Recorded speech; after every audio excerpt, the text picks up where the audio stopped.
Hello, everyone. Welcome back to another review for Star Wars Ahsoka. Today, we're taking a look at episodes 6 and 7 of the series.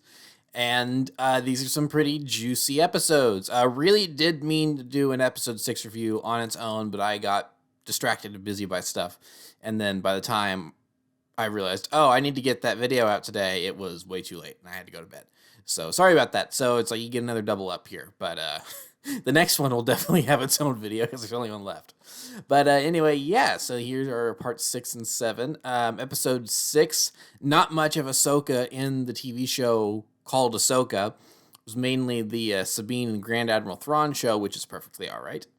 But we did get a nice few early minutes with Ahsoka and Huang at the very beginning of episode 6, and it was a good couple minutes, set the stage for where Ahsoka's feeling her and Sabine's relationship is now and everything and blah blah blah. And then of course David Tennant getting to say a long time ago in a galaxy far far away. Never it was that line could have been so cheesy, but it was delivered perfectly in the perfect context, and I love that so much. So really enjoyed that. Then of course in the rest of the episode is just kind of catching up with the old Rebels gang, and it's this and we finally get to see Grand Admiral Thrawn in the flesh again. Actually for the flesh for the first time in real time, for real for the first time, I should say, because this isn't animation anymore. This is actually him. This is Lars Mikkelsen in blue makeup with red contacts, wearing a white Imperial naval suit and everything, with the Grand Admiral epaulets on his shoulders, with the gold. It's like, it's so good. He's so good. I love Thrawn so much. Just his first line is so perfect. What was once a dream is now a horrifying reality for those that would oppose us. He says it and then he takes that one little moment to bask, and it's like, yes, finally. But then he moves on with business, and Thrawn is always a character that no matter what side they're on, he always gives people their credit. He gives credit where credit is due. And so, and I really like that. He doesn't try to, take glory for himself. So he immediately thanks the great mothers, these Night Sisters, which is really cool to see them in live action. He immediately says, it's like, hey, I applaud you. It's like, Filoni understands Thrawn. I feel like, I know there are some people that are certainly on the fence about that because of all the stuff Timothy Zahn has written in his books. And of course, Zahn's the creator of Thrawn. So what he says is very important about where the character should go. But I think we're not done with this yet. So I think there's still different turns to take with where Thrawn is. It's like they're certainly building him up as the villain, but is he evil? And so it's like I don't know how this is going to shape up with him. But I think it may end up going as I don't think it's going to go. He's got this great big evil plan. To take over the galaxy and be the new emperor. I don't think he has that plan. And it's like everyone's wondering what are in the caskets, which are, that's a fair question. So a lot of people think that they are going to try to create a Night Sister undead army to use. That doesn't seem like Thrawn's style to me, because he's very much against the idea of super weapons, and that would certainly, I think, fit into the category. And of course, the stormtroopers are just, the night troopers or whatever you want to call them. They're not undead soldiers as far as we've been able to tell. It seems like they are just regular stormtroopers. They just had to repair their armor with whatever they've had on hand on this Night Sister planet. So I think that there is a more kind of a surprise twist coming with what those coffins are. I think what they actually are maybe the Imperials that have, because he says it several times that our numbers have dwindled while in exile, and I think maybe they're the coffins of the Imperials that have died out there, and he's loading them up on the Chimera, so that way he can return them to the main galaxy, so they can be buried, back on their homeworlds or whatever. Which is something I feel like Thrawn would want to do. He doesn't take losses lightly. It's like he knows what acceptable losses are, and he knows that is a part of combat. But it's not. But he doesn't just throw people into the fray willy nilly and stuff like that. He knows when to sacrifice a pawn, but he wants to make sure he's doing it the right way. So these Imperials that have maybe died under his command since, I think it would be interesting if, they're kind of building, it's like, ooh, what is it? It's like, oh no, it's just the dead Imperials. Because he's an honorable warrior, despite, some of what some may think of him. It's like him, leading these great defeats of the Rebel Alliance and rebels and such. A lot of people may think that he's this terrible, atrocious figure when he's really not. He is. It's like, yeah, he's allied himself with the Empire, but it's like he's done it for the right reasons, which was to try to keep the galaxy unified so they could defeat a greater enemy, but that just didn't necessarily work out for him. So I'm very, very curious what they're going to do with that. So either they're going to do they're not. I'm not going to turn them into zombies. I'm just literally going to return them to their home planets. Then I'm going home to Casilla, so that way I could report to the Chiss because I haven't gone too long. It would not surprise me if that's like kind of the bait and switch at the end of the next episode. We'll either get something like that, or it's going to be we're not going to learn what these things are yet, and there's going to be a cliffhanger, and we're going to have to wait for whatever project he shows up in next. So we shall see. But Lars Mikkelsen playing Thrawn to perfection, very, very satisfied with how Thrawn's turning out. Then Baylan Skoll keeping on track with the villains. Him splitting ways with Shin Hati, did not see that coming. I think a split between those two was natural, and I did think that was going to happen. Just because it's like, okay, it's like depending on where her story's going, she needs to break. It's like, is she going to be a villain? Is she going to be a new anti-hero? Are they going to try to, or are they going to turn her into a better version of Reva? Which, not that Reva's story's been completely told to this point, I don't think, from Obi-Wan. But, still, she was not necessarily percepted. People didn't percept her the best way. Meanwhile, with Shin, people may, I think, because I see a lot of support for Shin online, where a lot of people are going, oh yeah, this is a great character. So I'm not necessarily in that she's a fantastic standout character yet, just because I think her role so far has kind of been, she's prevalent, but she's background prevalence. I mean, she's just one of the secondary antagonists, and I think that they are maybe going to do something greater with her. Whether or not that's going to be on the side of good or the side of evil, not sure yet. I think she has to figure that out for herself, which is why a split with Baylan I thought was obvious. It was, something that would happen, but under the circumstances it happened is how it surprised me, where he just said, all right, I'm going this one way, you're going another. Sorry, but I gotta go. See ya. It's kind of cold. But when you think about it, that's very Jedi.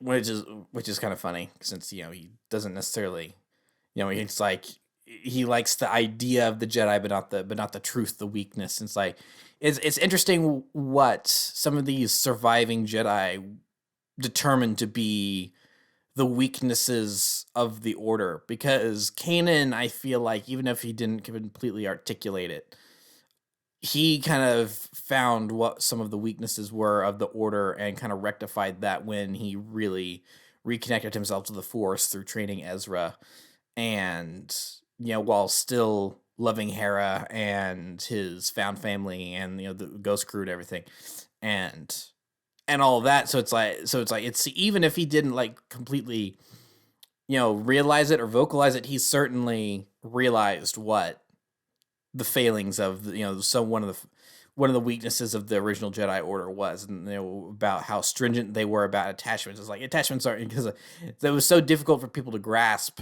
at the time. It's like, well, attachments aren't necessarily wrong, but they can be dangerous, so you have to be careful about how you treat them. And so, but a lot of Jedi, it seems, just took that as attachments are bad, period. It's like, no, it's not black and white like that, you ding dongs. And that's how you get an Anakin Skywalker, because you didn't explain that very well to him. So Baylan definitely Balin definitely has his own opinions on what made the Order weak, and maybe his thought is that the Order didn't go far enough. Maybe he thinks the Order should have, like, taken control of the Senate. Maybe he was even more dogmatic than like, say, Mace Windu and some of the others, and maybe he thinks they didn't go far enough. So, but at the same time, he's talking about, it's like, I want to end the cycle, this presence that's calling to me. I want to use it to end the cycle. And it's like, well, what is this presence that's calling to him? I've seen several theories online. And that's another thing. It's like, I'm 50-50 on whether or not we even figure out what this presence is. I could totally see us learning what it is, and that being the big cliffhanger of the show. And I could also see us not learning what it is, and that being the big cliffhanger of the show. And it's like, oh, what was that presence that Balin felt? And it's like, we don't know. And then they get their final smile at the camera moment, and it's like, oh, we'll have to find out later.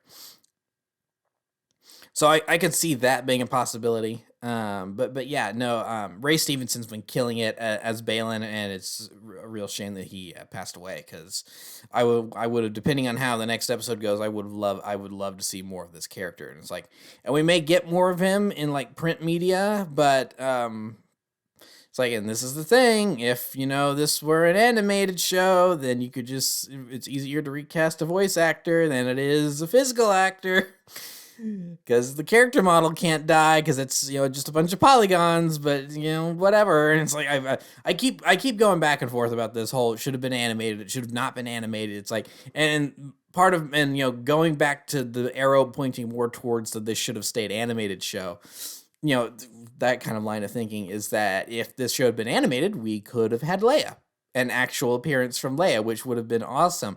Not to say that Anthony Daniels returning as C-3PO wasn't amazing, which it was. It's like, I love the fact you could hear him before you could see him, and you just immediately knew, it's like, oh, it's 3PO, it's 3PO. And then for people that maybe didn't catch on, then they do the whole I am C, and then Mon Mothma interrupts and goes 3PO, and then he emerges from behind the guard, and it's like, it's 3PO, that's so cool. So, clearly he was a stand-in for Leia, since they didn't have, Carrie Fisher to return Thrawn. And even if she was still alive at this point, she definitely wouldn't have been there in this episode, because she would have been old still. She'd be General Leia, not Senator Leia. So, So if the show was animated, then you could have put an age appropriate Leia in there, maybe with, like, a toddler Ben or something at her hip. So yeah, it's like, it was cool that they managed to work 3PO in there to kind of serve as a quasi Leia cameo because of who he was representing, while also giving 3PO a good little moment to shine. And then the mere droid line from Senator Ziono, and then Chopper's reaction, getting all angry. It's like he was ready to roll over there and start shocking people. Then Carson T was like, hold it, Chop. That was great. I really enjoyed that. And so yeah, I think moving on, I think we have to talk about the big moment, which is finding Ezra. Finally, after all this time, Ezra has been found. It's been 5 years or something like that since we last saw him, at the end of Rebels, and then, hey, where'd he go? Now we know. I'm a little surprised that it's at least, maybe we're going to get more backstory in the final episode, but it kind of seems like he's just kind of been staying put. He's been moving around with these little pod people, but it doesn't seem like he's really been doing much. I kind of would have thought that maybe he would have been more active and been, like, against the, trying to undermine whatever Thrawn's efforts were out there, or maybe, forged an unsteady alliance with Thrawn. Because, they were both trapped out there, and it's not like there was much Thrawn could do to be a danger to anyone at that point. So yeah, I'm kind of surprised that it seems like he's just kind of been chillaxing, but it's like, it's like, okay, so I was joking about this with some people I know in a Discord group where it's like, he's catching up with Sabine, and she's like, oh, there was the Death Star, then there was another Death Star, and then a lot of people died, and there was the Battle of Hoth, and we lost bad. Then there was the purge on Mandalore, and my family's dead, and the Mandalorians are almost wiped out completely. And there was all this other stuff. The Battle of Jakku was a big deal. The New Republic is not really what we were hoping it was, because it's kind of toothless, and it's already kind of starting to get corrupt, and this and that, and it's just yeah, lots and lots of trauma. And meanwhile, Ezra's like, oh wow, I fished the entire time. I had a vacation. It's like for 10 years, here they've been doing all this stuff, these big, historically important events for the galaxy. Meanwhile, Ezra's been like, so are my friends going to find me today? It's like, you haven't been doing anything, dude. But at the same time, that's all. It's like, that's a quote unquote complaint. But at the same time, that's also very Ezra, because it's like, Ezra is very intuitive and sharp and good at improvising, but at the same time, he's also a bit of a doofus, which I really like about him, where it's like, no, that's totally in character for Ezra to be. It's like, so you were here for 10 years and you didn't try to, stop Thrawn or anything? He's like, well, I already stopped him, so why would I need to stop him again? It's like, because he's still flying around on the Star Destroyer. It's like, we wouldn't have to even be worried about him returning if you somehow, if you blew up his ship or something, you took him down while in the 10 years you were here. It's like, oh yeah, that's a good point. I could have done that. So it's like, so I don't know. Maybe there'll be a line in the next episode. It's like, well, the numbers were really against me, and I found these pod people, and so I've been protecting them the entire time, because this is the these are the only pod people that are left. It's like the rest of their species been hunted down by these raiders and the Imperials for food or something like that. It's like maybe the Imperials eat turtle soup or something. Pod people soup. So it's like, this little floating neighborhood is literally all that's left of this species. So I've been helping them survive, which would be a noble cause for a Jedi. So yeah, but no, I think I'm not even going to try to pronounce his name, but the guy that's playing Ezra, I think he's doing a really good job. I wasn't a huge fan of the holo recording, as I think I said that. I wasn't a huge fan of his holo recording because it seemed a little too stiff for Ezra. That's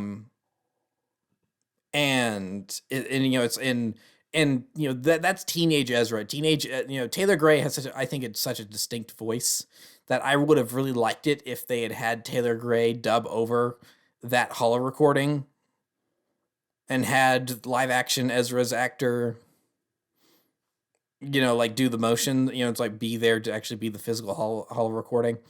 I would have liked that, and then him fully play, adult Ezra, because in the middle of the fight, and him and Sabine bickering over the lightsaber, and it's like, no, you keep it. I gave it to you. It's yours now. And she's like, what? No, you take it. You're the one that's good with the lightsabers. Like, I don't need it. My ally is the Force, and all of that. I thought that was all really good. Very, very Ezra. And, it's like getting shoved against the pod, and then no, you stay here, and, pushing down the little flap.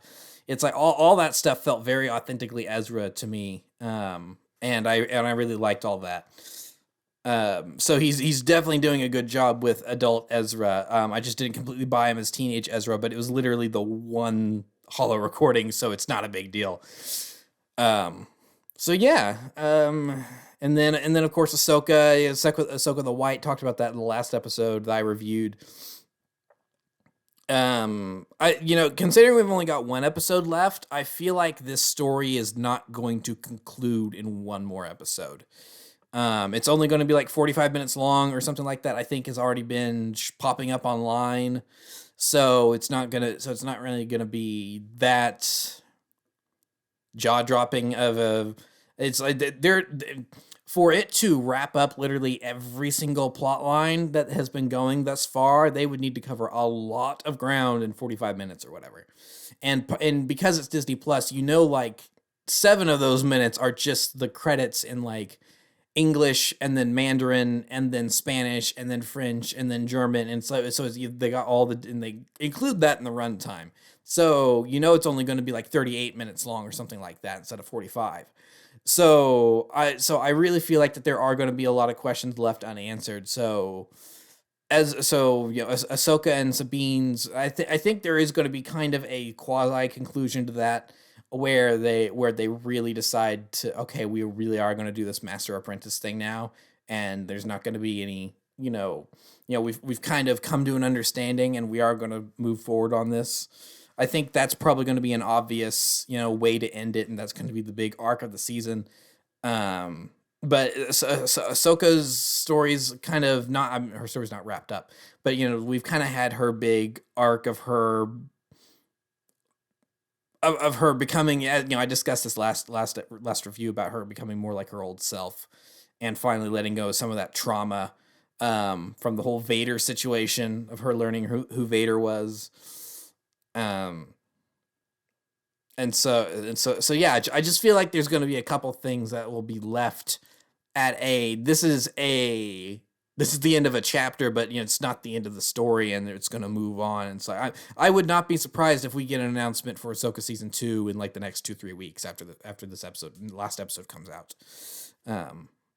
Because I don't know. I mean, given the buzz that I've been seeing for it, it seems like it's pretty popular, even with people that haven't seen Rebels and Clone Wars. And who knows, this may be a boon for Rebels and Clone Wars now, where a lot of people are actually going to start watching those shows finally, because now so much of it is bleeding into live action, and it has been for the last couple years with like Bo-Katan and Cad Bane, and all these characters showing up in The Mandalorian, and now Ahsoka has her own show, and we've gotten Clone Wars flashbacks and all that. So well, it's not going to lead to a season 8 of Clone Wars, we know that, but yeah, it's like maybe opens the door for more. I mean, we're getting more Tales of the Jedi, so I don't know. Maybe Tales of the Jedi will be revamped, and we'll get longer episodes, and they're not going to be like shorts. Maybe it'll be like a full on, 8-episode season of 22-minute episodes that kind of are like little anthology episodes, or something like that. And they can set it whenever they want, like in the Clone Wars or in between, Empire and Jedi or something like that. So who knows? But I think, this is definitely an upward trend on the quality of Star Wars content, because I didn't hate Kenobi. I didn't hate the Book of Boba Fett. I actually liked the Book of Boba Fett a lot despite its faults. But there were still plenty of faults to find there. So, and then a lot of people weren't really satisfied with Mando season 3. I liked Mando season 3 a lot, and it's like some of these like, oh, this has got so many problems. I'm like, I'm not sure about that. I don't think I agree. It's like, is it perfect? No, but I don't think it. Yeah, it's not. I don't think it's like riddled with plot holes or anything like some people seem to pretend that it is. But I think this is definitely gonna and we'll probably get Andor season 2 next year. Hopefully, should this actor strike come to an end, now that it seems that the writers and the studios are getting along again.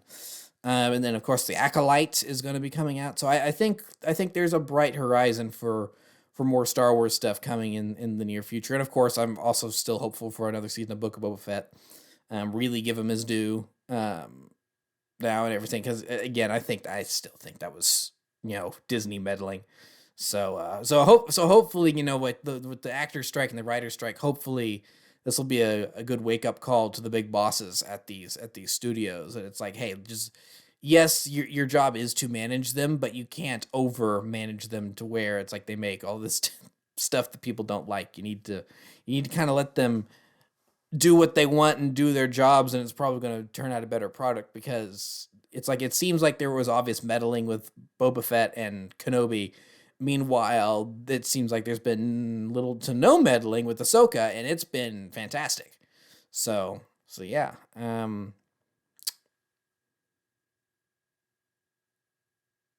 Yeah, I don't really think I have too much more to say, just because there's so many. It's like, well, how is this this all going to get wrapped up in the last episode?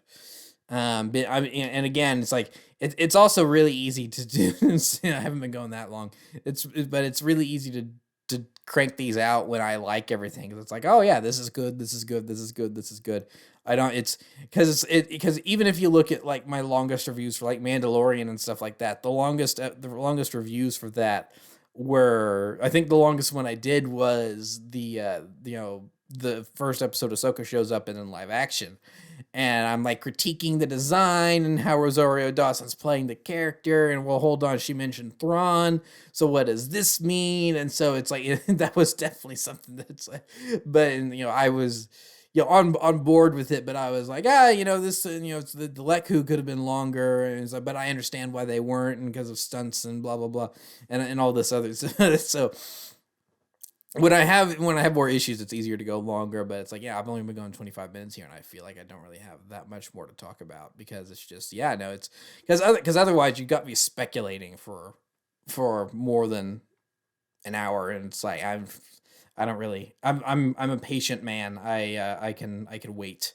to see what the answers are. It's like, yeah, I speculate a little bit as I have been doing this video, but I'm at the end, so I'll go ahead and wrap it up. So yeah, good episodes. I am very eagerly waiting for the last one tomorrow, Tuesday, and hopefully Filoni lands the plane, which he's Dave Filoni. I have faith that he will. So yeah, that'll pretty much be it. Thank you for watching. Remember to like, comment, subscribe, all that great stuff. Remember to follow me on Twitter and Instagram. Those links are, of course, in the description below, and I'll see you guys next time. Thank you so much for watching, and goodbye.